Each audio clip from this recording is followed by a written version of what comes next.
Welcome to the Talking Shh podcast. That's right. We'll be talking about music, albums, live shows, bands we love, bands not so much. Again, we're talking shh. Join me, Scott Nokon, and Stephen James. And welcome back, guys. We are back, Scott, Stephen James. So this week, and this is something that we both felt the need to talk about kind of quickly because it's in the news. We were compelled to do so. So as of release, and we're going to get this out pretty quick. Yeah, there we go. We're gonna have a quick release on this, Stephen. So Brian Wilson, the pretty much kind of the brains behind the Beach Boys, he just passed away a couple days ago at the age of 82. Long life for sure.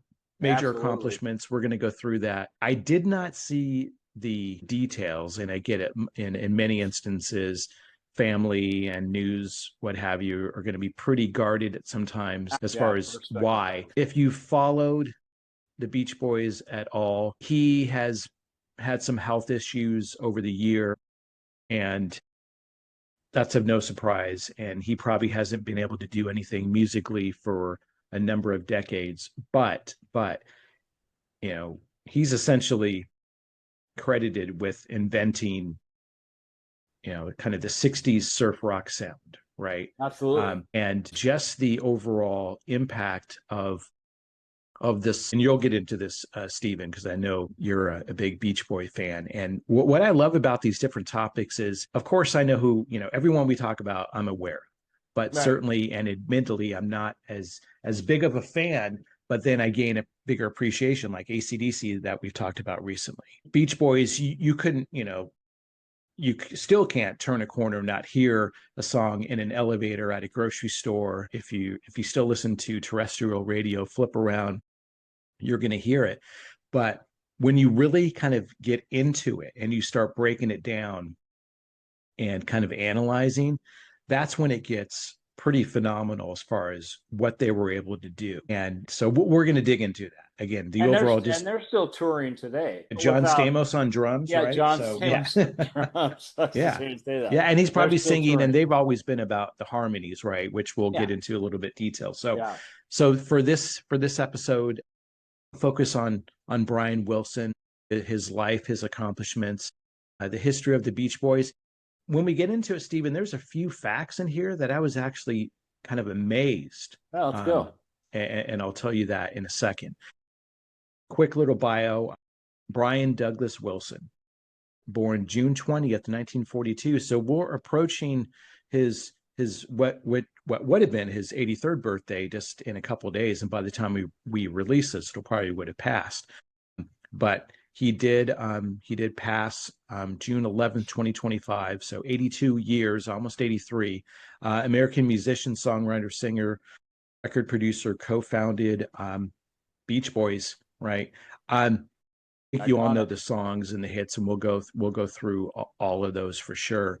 Had a number of children: Carney and Wendy Wilson, Delaney Ray Wilson, Dylan Wilson, Dakota Wilson, Daria Rose Wilsons. Big family, big support system, I'm sure. Number of brothers as well, which were part of the band, obviously, as the Beach Boys. Yeah, and I think I have to go back, and I apologize for not, but the original drummer had passed away.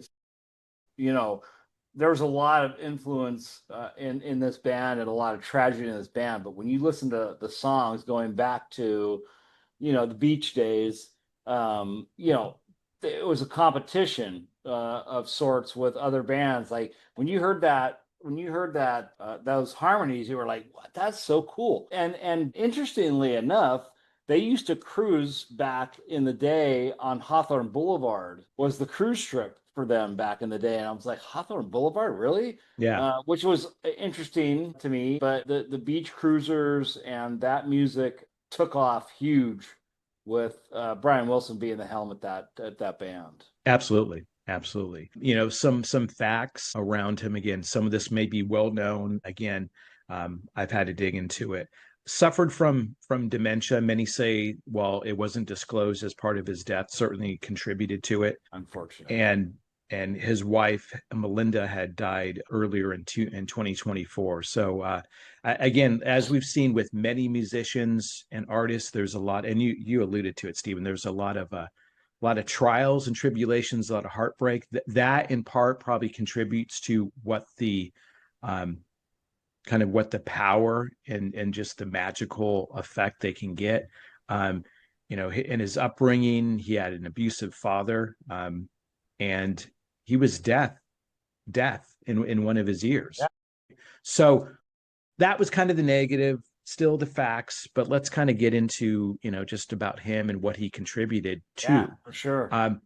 Let me start with just one of the quotes, and it's a lyric too, and we'll riff on this title for a bit. God only knows what I'd be without you. So many have stated, and Paul McCartney, one of them, that was the greatest song. And many artists, like many, many, many. I did a little bit of a deep dive.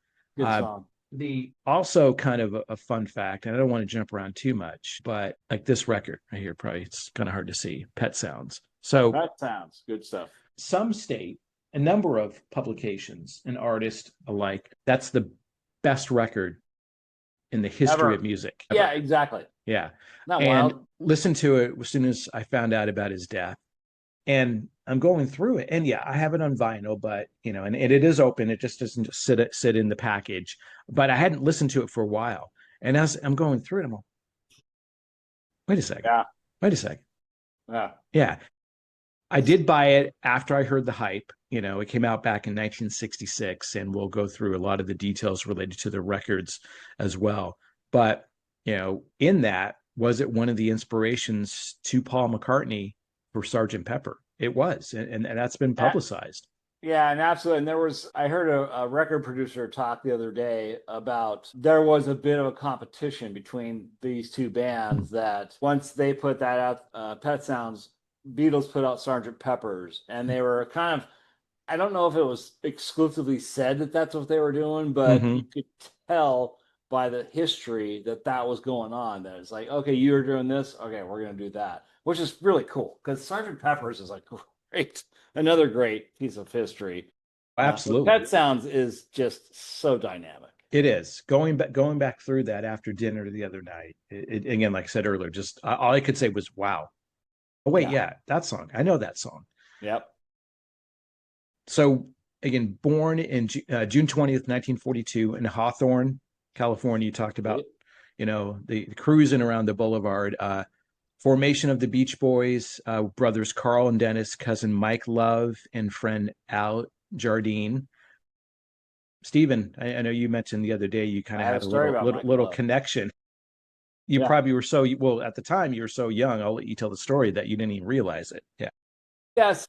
Family, we grew up across the street, neighbors, all that good stuff. And then they had moved to another part of town, and we got there, and Mike Love was at the house all the time. And I didn't know who he was. I was like, I was just a kid, probably 6, 7 years old, until they were like, oh yeah, he's the guy in the Beach Boys. He's one of the main singers in the Beach Boys. And I was like, how cool is that? So he was at their house all the time. I was there all the time. And I was like, again, being so young, I didn't know what starstruck being was meant at that time. But I hung out in the same room as Mike Love.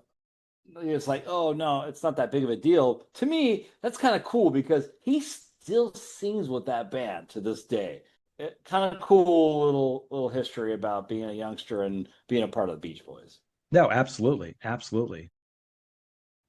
know there's a buddy of mine, Pete. We're hoping to get on the show, but schedules didn't work out. He worked at Capitol for a number of years, so he had some stories. So when we get him on in the future, just to talk about his studio interactions, which would be with a number of artists, he can give a little bit.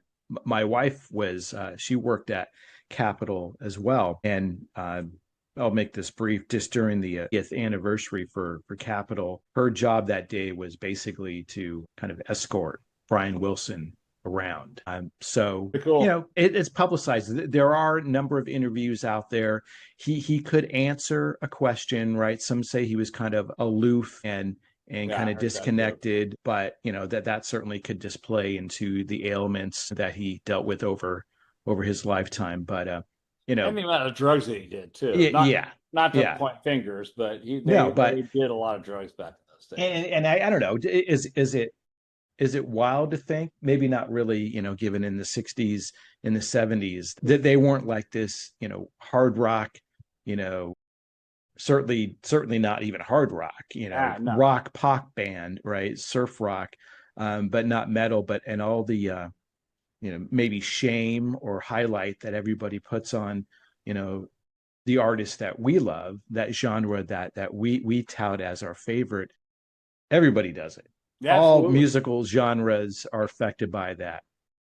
You got a lot of free time. You need to sometimes be inspired or motivated to Sure. write some music. You also maybe want to trip a little bit and have that influence. So, I think they were tripping hey, hard. not judging on anyone. Everybody makes their own life decisions and choices, but yeah, if anything, you've seen all the pictures and just looking again at the cover, and maybe there's something going on when they're feeding these animals, right? And just the fact you come up with pet sounds as a title is a little odd, maybe, but in that, they were having a good time throughout all And this, they right? also did the kind of like the Beatles with Sir George putting the strings and horns in, which when you hear some of the songs on Pet Sounds, where they introduced some of the same thing, which kind of alludes to what I heard about a record producer talking about, that they kind of it was a competition thing. Okay, you put this out, and we heard what you did. We're gonna put this out. You did, and back and forth for a couple of years, which is it's kind of cool between a European band and a California band, which, when you look at the light of it, it's like you hear Beach Boys and you immediately think, I'm at the beach. So many fun songs that they wrote and created. But Brian was the key director of this band. Mm-hmm. And I told Scott earlier that he would go to each member that would do vocals and say, here's the key that you're going to sing in. Here's the key that you're going to sing in. Here's the key, and so forth. And then they practiced and produced what you hear today, which is phenomenal music. I mean, you can't not deny the Beach Boys ever. Absolutely, yeah, and I thought it was really cool, and again, listening to it, again recently, and I'll go through and I've said this on past episodes, like usually, like the most time I listen to any music is when I'm driving.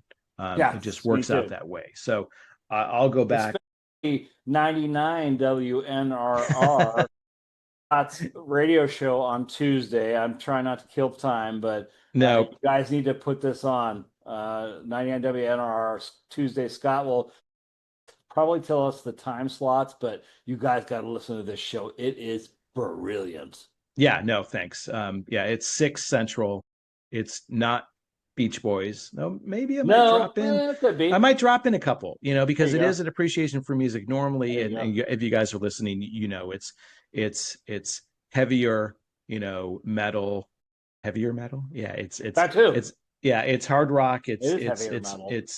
It's thrash. It's It's an amazing grindcore. show. It's all that, but again, it's still a matter of, we love music. So Yeah. in that kind of going through all this, you talked about Stephen, Brian Wilson as the musical director, so Yes. role as songwriter, arranger, producer, again, and pioneering also just with techniques. Back in the day, right, there were reel to reel tracking, right? There That's wasn't, how we there recorded. wasn't Pro Tools, there wasn't anything No, digital that's back how we then, so recorded you back really then. had to, the producer did a lot, and probably a lot more, and the engineer certainly was impactful, but Ah, they really pioneered the use of multi-track recording, as you yep. mentioned, harmonies, instrumentation. Again, talked about, there's no way you can't, highlight this record over and over again. Pet Sounds, released in 1966, cited as one of the greatest albums ever.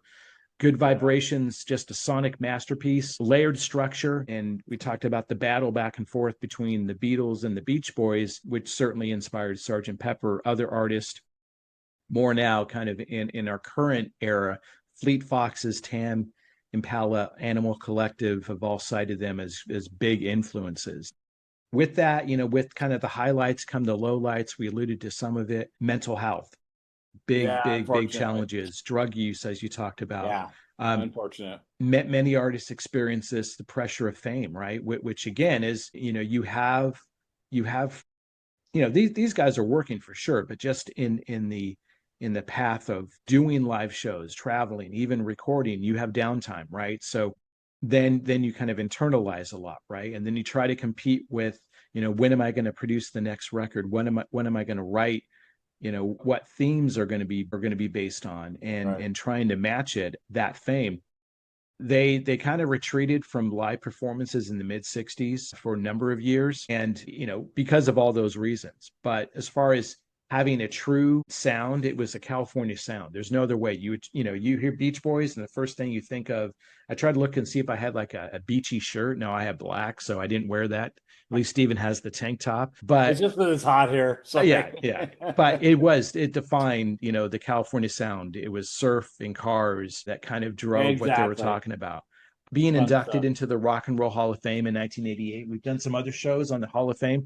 There would be 000. You could have inducted them within, a couple years of being out there, because they were Without a such an doubt. influence. They were so impactful to Yeah. what's going on. And then later they received a Lifetime Achievement Award from the Grammys, which I think was their only Grammy they got, was the Lifetime Achievement. Which My, baffles me. yeah, might Should have I to have double more? check that. This is, I alluded to this early, but this is what I thought was just kind of wild. It took 46 years for Pet Sounds to go platinum. Crazy. Yeah. Why And do you think that is? well, so I'm glad you asked. And I'll do some deeper research, and I have an certainly we idea want too. we want folks to comment, and it's I have an okay to idea. fact check and all that stuff. But I think part of it was that at that time was the album like really focused on and promoted in a center that you sold albums, you Right. sold singles, right? And there was radio, back in the 60s and the 70s, but I think everything was more singles based. Sure. So if anything, that was kind of more how it was represented. But let me run through some of these, Stephen. But before we do, give me your thoughts and theory on why it Just, took so long. just because there was a movie that came out, and I don't know the year, it was earlier, maybe early 90s, called Love Actually. The premise of the end of the movie was God only knows what I'd do without you. Yeah. And when you hear that song, I mean, it really is a nice melodramatic, heartwarming song to think, oh wow. And as they're playing that song, they're showing people hugging, people coming off of planes, they haven't seen each other for a while. We don't have that anymore. Back then, before the unfortunate events in New York, you could go to the terminals and welcome people in. And so they portrayed that song at the end. To me, I believe is what woke that song and that album up personally. So, So am I I would wrong? I would agree. I would still say in all that, it took them that long for that record just to hit Sad. platinum. Yeah. If anything, it would have doubled. If I looked at that and not even going past it, and let me not bury the lead, they still have sold, depending on where you look, over 100 million worldwide, but they put Crazy. out a ton of records, right? Crazy. And in that, there's 146 million equivalent album sales. And I say that because it counts streaming and singles, Sure. right? And all that. But it still is wild when you break it down. So let me run through some of these, Stephen, because Let's I know you go. always like these lists. I love the Um, lists. so, and also just how busy they were. So albums, year release, certification, estimated sales, US and worldwide. And I think we're good on time. We're good on time. Surfing Safari, 62 gold, a million worldwide. I thought it would have been 10 times that. Surfing Hmm. USA, 63, three times platinum, 3 to 5 million worldwide. Still, I Huge. thought that would have been three times that. Yeah, me too. Surfer Girl, That's gold, gold. Little Deuce Coupe, platinum, yeah. 2 million worldwide in 63. They have had three records in 1 year. Shutdown Volume 2. I don't know where Volume 1 went, but and that was in 64. That went gold. All Summer Long, 64 gold. Beach. I was going to say the Beach Toys. That might be part of it too. The Beach Boys today was 65. 500,000 in the States, a million worldwide. Summer Days, Summer Nights, 65 gold. Pet Sounds, platinum, Took Yeah, 46 years. That was in 66 when it came out. crazy. Worldwide, still 2 million. I would think that if you didn't even say boo, well, 10 million, right? Yeah, 10 million. seriously. Um, there's a ton. There's 25 on this list, so I won't go through all of them. But it all equals, over 100 million if you pull in streaming, because they still do, good streaming now. Yeah, Um, to this day, it's 140, probably approaching 150. There's going to be a spike. There's going to be albums that re-enter the Billboard for sure. With Brian Wilson's passing, there's always that yeah, kind of bounce yeah, back, right, with sales and with yeah. I streaming, agree. and of course us talking about it, I'm sure is going to help contribute to that. Um, Sure. but yeah, in all that, and even with the Cocktail soundtrack, why I put Yeah, that it emphasis is. on And that Kokomo was on John Kokomo. Stamos's introduction to the band. Yeah, so all that, it's like, I guess in a way they were huge, but all, again, 100 million, there's nothing to laugh at. We're eventually approach that if we lived 100 million years. But in that, it's still remarkable the impact they have. It's, you know, I think we could talk a long time about Brian Wilson. I'm not trying to kind of go all over the place. I think when it comes down to it, it's really a matter of, it makes you feel good when you listen to it, right? and Absolutely. and with their appearance, right, kind of clean cut and all that, they still had obviously their demons and their secrets, but in that, what artist doesn't? I was going to say the same thing. But Who doesn't have that? but in that, it's just, Brian Wilson's legacy as just this pop architect. Right. Brian's legacy as a pop architect and a troubled genius. Wow. His Pretty music gave heavy. harmony to chaos. Yeah. It really does when you look at it and you really dissect that. To me, again, we could probably talk, on another show, about Brian Wilson. I wanted to take a few minutes and just kind of pay homage and respect to the impact he's had. Pick it up, from this. If this inspires any of you guys to just pick up, it's so easy just to stream music, go into Spotify or YouTube or whatever, and just kind of let it run. I'm probably going to do it after we're done recording, Stephen. We're enjoying a cocktail and we're going to Absolutely. get this episode out. Again, I think God only it's knows. something just to recognize. Yeah, and let me go back, and I want to end on this topic. When he wrote that, God only, and we could dissect all the lyrics, but God only Absolutely. knows what I'd be without you. I think God only knows what would Brian Wilson be without music, right? I think, Right. that was Good what he point. was passionate about. That's what That point, yeah. he developed something that didn't exist. He was able to being basically toe to toe in competition back and forth with the Beatles, right? Oh, you did this? Absolutely. Okay, I got to go now, and I need to do Sergeant Pepper. I need to Yep. kind of do one better than you. Um, Yep. For Maybe in sure. future we'll listen to those and kind of dissect both those records. I think Be that'd be kind fun. of fun to do song by song. Absolutely. Stephen, again, I know you're a fan. I know you're passionate about this. You had a lot of deep details, even more than I did on this topic for sure. Anything Yep. else you wanted to kind of speak to on I, this? I appreciate all your work doing the deep dive and understanding this man, this band. Um, he was and is the music director of this band, the Beach Boys, and even his solo stuff too is phenomenal. And yeah, he went through his struggles. But you know what? When you look at the legacy of a guy that created such good music, you have to pay homage. You have to just be like, okay, yep, he was the dude. When you could listen to the Beach Boys and you're going to hear it at the grocery store, you're going to hear it on the Mm-hmm. radio, you're going to hear it wherever. When you listen to that music, know that Brian Wilson was the head of that stuff. Yeah. Yeah. And I pulled up something, and we'll end on this. I already was surprised when I was going through these facts and looking at the detail. And so this is on the record.net. So and this is a cool visual. I'll pull this visual in probably somewhere when we put this out, Stephen. It's all the record covers together. I love those. I love those visuals, right? So out of all their classic records, we talked about A this, but to kind of end on kaleidoscope. this, out of all their classic records, how many of them went platinum? I was shocked, as well as this I author, wouldn't know. shocked that none of the regular That's albums sold a bullshit. million. As Bullshit. expecting, nearly all would have passed that mark. Decades later, only two of their studio albums finally became platinum: Little Deuce Coupe and Pet Sounds. Wild, just wild. And again, it's the maybe people just listen to it again, buy, even if you bought a single, because you could buy the little back in the day. It's still wild. Overall, they put 29 studio albums.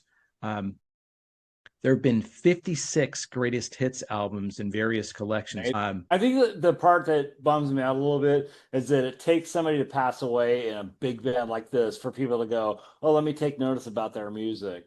Where Well, that's this true. has been Yeah. a part of my life since I was a kid because our parents played it. We knew and hung out with Mike Love. So it was like, oh yeah, these guys are, it was like, to me, it was like riding a Strand Cruiser. And Scott, you know well that to do is ride a Strand Cruiser down the beach, Yep. and like the Beach Boys created beach music, and you can't, they're the ones that did it. I mean, nobody else did that stuff, which is phenomenal. Yeah, absolutely. So yeah, you can't help but think of the beach. You can't help but think of fun, summer. Yep. Yeah, still, and I'm just kind of going through this article a little bit more, just how Do it. I was like flabbergasted there the first time we Yeah. said Isn't that crazy? flabbergasted on this show. But it's just wow. So you can be popular and still not, success and popularity are two different things, right? Sure. They Absolutely. were definitely popular. Were they successful? Well, to a No. point in time, they Yeah. caught up. And again, you know, 100 to 100, I know it's a wide range, but depending on what you're looking at, just say 100 million plus records now at this point. Sure, that's impactful. But at the For time in the sure. day, Yeah. you see all this, and it's not comparative because this stuff was much better, but a lot of the kind of regurgitated pop stuff that comes out, you look back and go, Hmm. even with album sales being down, still with the equivalency tied into to streaming, it's like, oh, okay, that did 5 million last year. That did 2 million Crazy. last year. Thanks again for tuning in to the show. We'll be back every week with a brand new episode. Make sure you check us out on Instagram at Talking Show, and also listen on Spotify or wherever you can stream a podcast. See ya.